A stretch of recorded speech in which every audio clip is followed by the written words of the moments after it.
صاحب تھانوی کیا عقیدہ رکھ رہے ہیں اور علماء دیوبند کا کیا عقیدہ ہے، جن کی تعلیمات کو لے کر کے تم دنیا کے اندر پھیلنا چاہتے ہو اور پھیل رہے ہو، اور جن کی روح کی خوشی کے لیے، اللہ رسول کی خوشی کے لیے نہیں، بلکہ انجانے میں تم کہتے ہو ہم اللہ رسول، لیکن علماء دیوبند یہ نہیں سوچتے اللہ رسول، بلکہ یہ اشرف علی صاحب تھانوی کہتے ہیں کس کی خوشی کے لیے مولانا الیاس صاحب نے کہا ہے اشرف علی صاحب تھانوی کی روح کی خوشی لیے، کہہ رہے ہیں کہ مولانا کہہ رہے فرمایا کہ واقعہ یہ ہے کہ ابھی مولانا نانوتوی رحمت اللہ علیہ جسد عنصری کے ساتھ میرے پاس تشریف لائے تھے، جس سے میں ایک دم پسینہ پسینہ ہو گیا اور میرا لبادہ تر بتر ہو گیا، اور فرمایا کہ یہ محمود الحسن کو کہہ دو کہ وہ اس جھگڑے میں نہ پڑے، بس میں یہ کہنے کے لیے آپ کو بلایا ہوں۔ مولانا محمود الحسن صاحب نے عرض کیا حضرت میں آپ کے ہاتھ پر توبہ کرتا ہوں، اس کے بعد میں اس قصے میں کچھ نہیں بولوں گا۔ یہ دیکھو کیا سمجھے آپ، 9 من مٹی کے نیچے سوئے ہوئے مولانا قاسم نانوتوی، پتہ نہیں جسم سڑ گل گیا ہوگا، کیا عقیدہ بیان کیا جا رہا ہے کہ جسد عنصری کے ساتھ، جسد عنصری یعنی اپنے حقیقی جسم کے ساتھ وہ دنیا کے اندر تشریف لا رہے ہیں اور ہدایات اور تعلیمات دے رہے ہیں۔ میں پوچھنا چاہتا ہوں کہ بریلوی اگر یہ کہے کہ نبی کریم صلی اللہ علیہ وسلم غیب جانتے تھے، خواجہ ثقلین غیب جانتے تھے، خواجہ اجمیری غیب جانتے تھے، حجویری غیب جانتے تھے، پاک پٹن ملتانی سب غیب جانتے تھے، بابا فرید بن گنج شکر سب غیب جانتے تھے، بہرائچ باز سب غیب جانتے تھے، تو تم تو انہیں مشرک کہتے ہو۔ اور 9 من مٹی کے نیچے سوئے ہوئے مولانا قاسم احمد صاحب نانوتوی کو دیوبند کے 2 مولویوں کے جھگڑے کا پتہ کیسے چل گیا؟ کیسے چل گیا؟ وہاں بھی بشارت ہوئی ہے؟ عقل کو آواز دو، عقیدہ بتو۔ دیکھو، اور میں پوچھنا چاہتا ہوں، چلو ٹھیک ہے، ہو سکتا ہے قبر قریب میں رہی ہو یا دونوں مولوی قبرستان جا کر کے مراقبہ کر کے بتا دیے ہوں کہ حضرت ہم دونوں میں جھگڑا چل رہا ہے۔ دلوں کے وسوسے اللہ کے علاوہ کوئی جانتا ہے؟ علیم بذات الصدور ایک مسلمان کا ایمان اور عقیدہ ہے کہ وہ اللہ وحدہ لا شریک ہے، اس کے علاوہ آپ کے دلوں کی دھڑکنوں کو کوئی نہیں جانتا ہے کہ نہیں ہے؟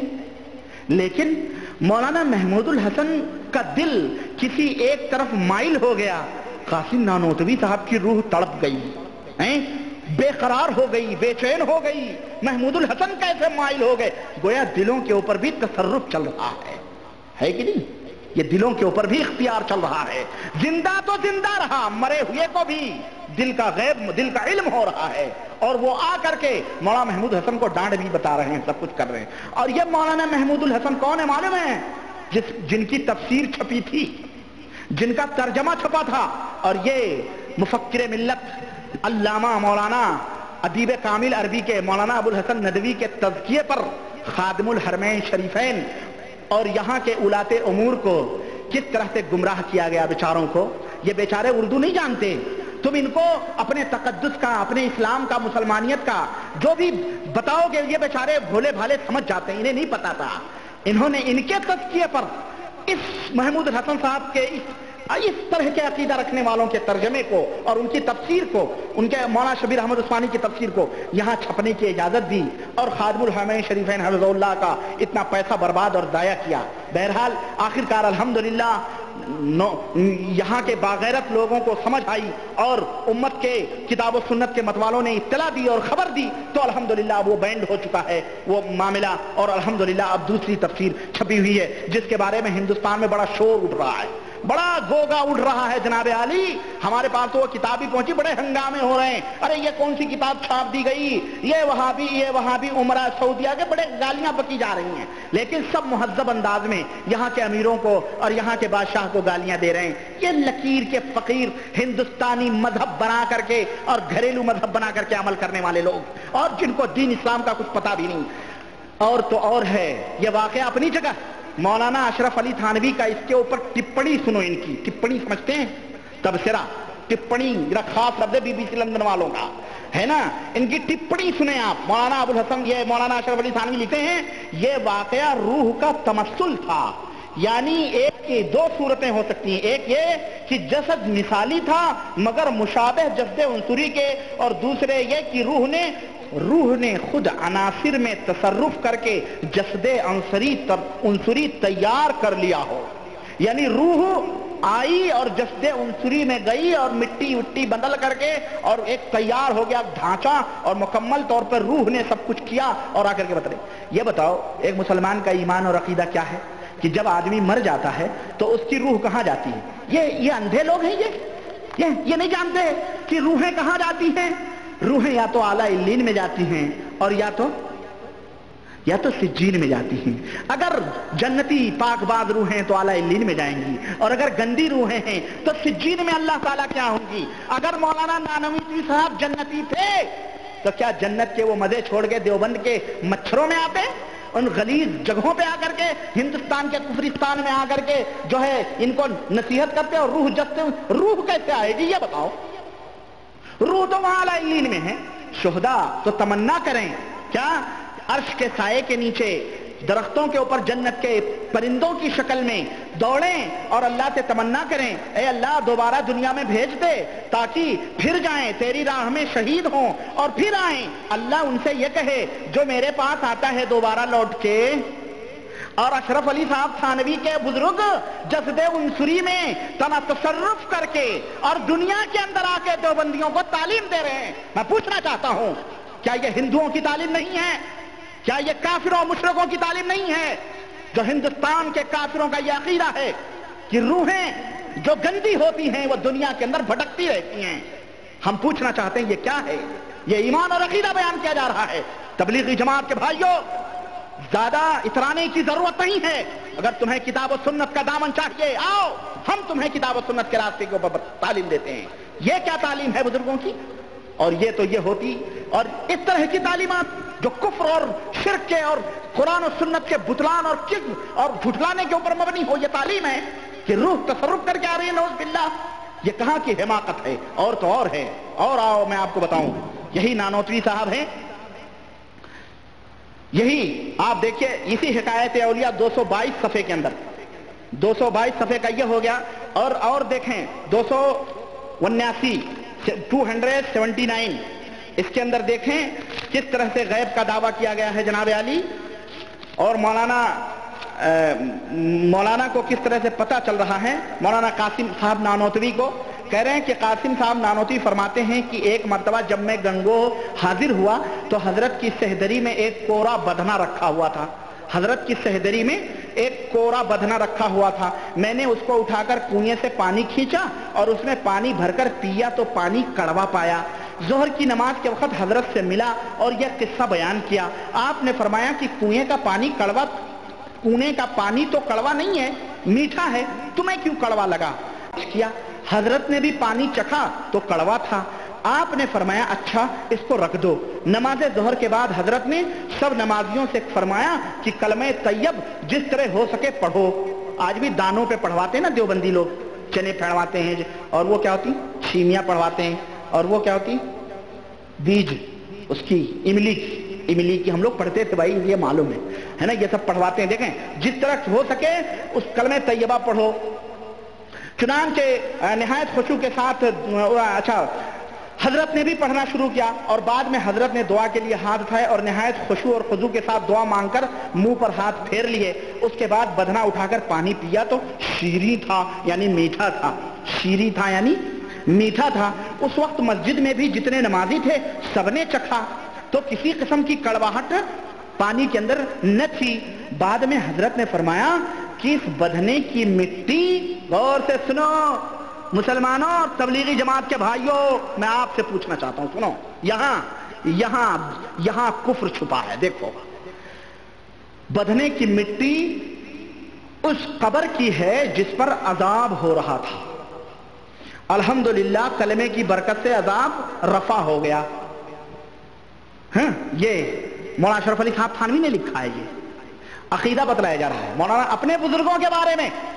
ارے میاں نبی کریم صلی اللہ علیہ وسلم تو قبر سے گزرے، وحی کے ذریعے سے ان کو پتا چلا کیا کہ ان دونوں قبر والوں کے اوپر عذاب ہو رہا ہے.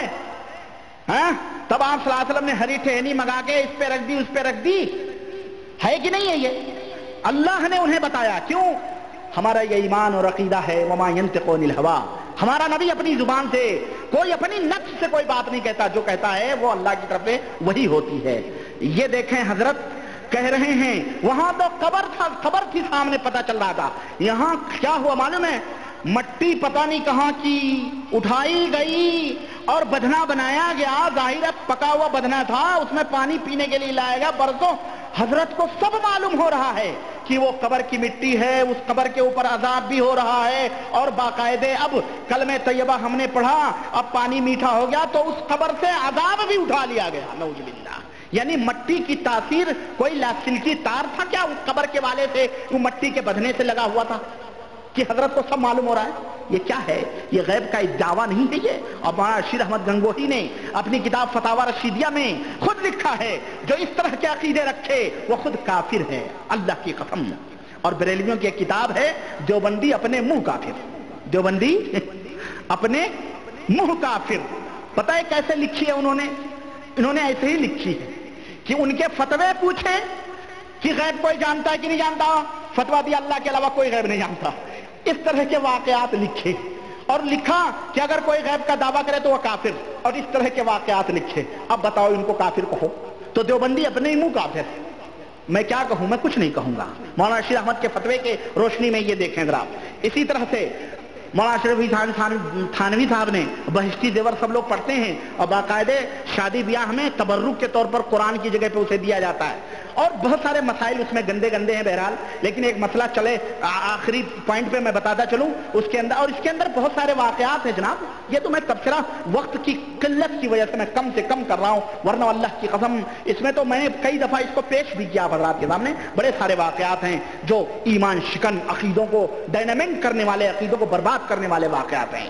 بہشتی زیور کے اندر مولانا شریف تھانوی نے مسئلہ بیان کیا ہے کہ میاں پردیس میں ہے، میاں پردیس میں ہے، مدتیں گزر گئی، اب اس مدت کی کوئی مدت نہیں ہے، مدتیں گزر گئی، ہاں، اور وہاں بچہ پیدا ہو گیا تو بچہ حرامی نہیں کہلائے گا۔ خوشخبری ہے یہ۔ میاں پردیس میں ہے، کتاب النکاح باب نکاح میں اٹھا کے دیکھو، آخری مسئلہ یہ میاں پردیس میں ہے، مدتیں گزر گئیں یعنی برسوں گزر گئے، اور وہاں بچہ پیدا ہو گیا، محترمہ لڑنا کھلانے لگی، ہے نا، تو وہ بچہ حرامی نہیں ہے، وہ بچہ کیا ہے؟ حرامی، اللہ معاف کرے۔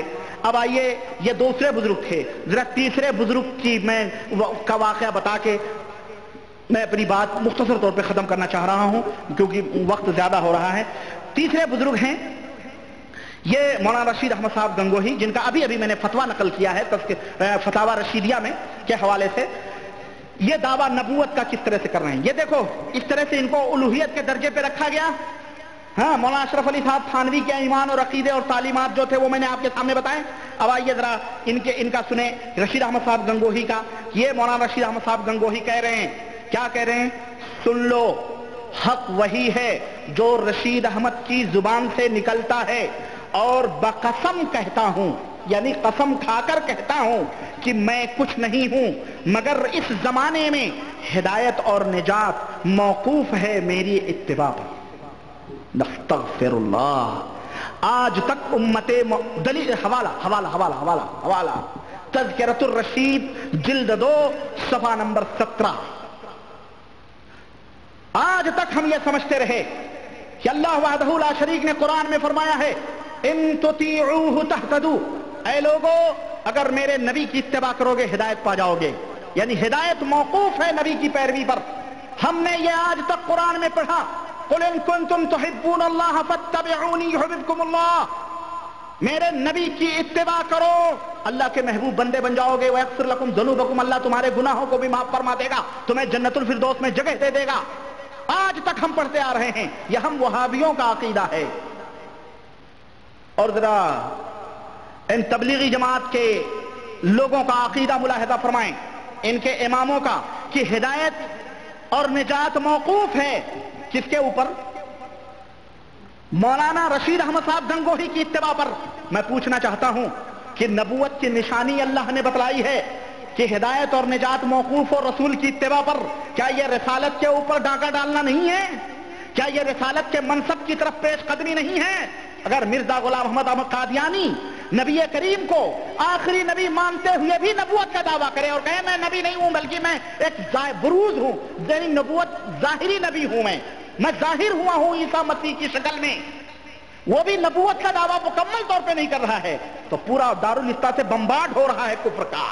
اور رشید احمد صاحب گنگوہی کے اوپر کہاں سے بمبارڈ کرو گے؟ ہم تو نہیں کرتے، ہم نہیں کرتے، فیصلہ عوام پہ چھوڑتے ہیں.